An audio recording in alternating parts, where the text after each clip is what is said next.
nhắc ta phong kinh ngân sương su để dòng răng sa sang gai gần đi đó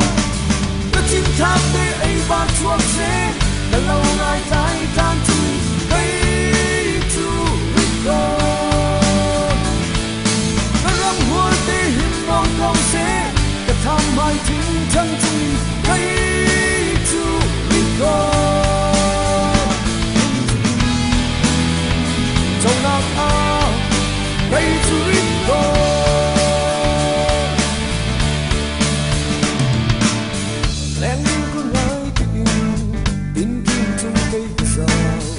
bà sang in giác phai ôn than kim minh hiang lung anh hao than cô nề đại than chung xin thật rằng cây lòng nhạc đang ngã băng lên tôi cùng lắng nghe vân khinh ngân sương su đã dòng nhà râm sẽ sang gai gần vì đó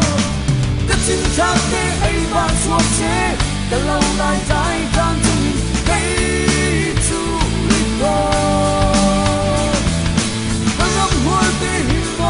sẽ cả tham mai chính chân chung cây chu biết con thân khi phù thi